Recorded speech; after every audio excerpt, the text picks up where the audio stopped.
Hello guys, welcome to our YouTube channel.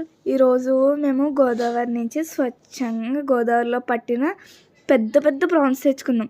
నేనే వచ్చాను, చూసారు ఎంత సాటిస్ఫాక్షన్గా ఉందో. ఇవి చాలా పెద్ద రైలు. మా డాడీకి ఎక్కడ ఏం కనిపించినా మా కోసం ఏది ఉంటే అది తీసుకొచ్చేస్తారు. మరి చూసారా, మాకు ఒకేసారి ఫ్రాన్స్ తినాలనిపించిందని చెప్పామో లేదో, అలా తీసుకొచ్చి ఇలా మా చేతిలో పెట్టేశారు. సర్లే, దాంతో ఏదో ఒక వెరైటీ చేసేద్దామా. లూజ్ ప్రాన్స్ అని చెప్పేసి చేసుకుంటున్నాం అన్నమాట. బటర్ ప్రాన్స్ కూడా అంటారు దీన్ని. ఇంకా దాని పక్కన మేము పులుసు పెట్టుకోవడానికి కూడా ఆనియన్స్ కట్ట వేపుకుంటున్నాము. ఇంతకీ బటర్ ప్రాన్స్లో మేము ఏమేమి మిక్స్ చేసామంటే, అయ్యయ్యో, అల్లం వెల్లుల్లిపాయ పేస్ట్, చింతపండు రసం. చూసారా, చింతపండు రసం.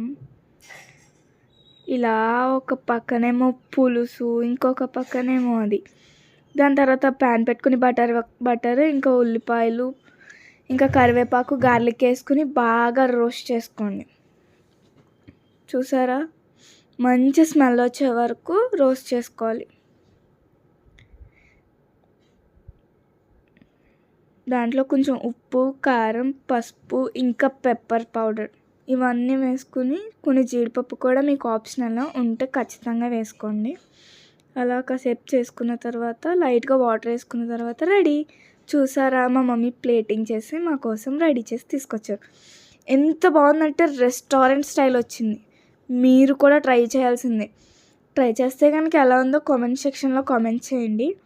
ఇది మా తమ్ముడికి ఫేవరెట్ డిష్ అయిపోయింది. అసలు ప్రాన్సే తినడు వీడు, కానీ మా మమ్మీ ఈ డిష్ చేసిన తర్వాత ప్రాన్స్ అంటే నాకు చాలా ఇష్టం అని చెప్పాడు.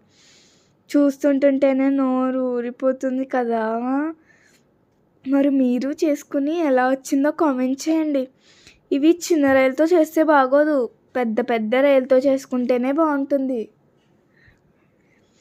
చాలా అంటే చాలా బాగుంది. మా డాడీకి కూడా నచ్చింది. రెస్టారెంట్లో కూడా ఇలాంటి క్వాలిటీ కూడా ఇవ్వరు మనకి. ఇంకా పులుసు విషయానికి వస్తే అబ్బబ్బబ్బబ్బబ్బా, నోరు ఊరిపోతుంది చెప్తుంటుంటేనే. మా డాడీ అలా పులుసు నుంచి ముక్కల్ని గట్రా తీసుకుని తింటుంటే ఉంది. అలా ఒక బెండకాయ ఇంకా అలా రెయ్యి పెట్టుకుని తింటే అబ్బబ్బబ్బబ్బబ్బా,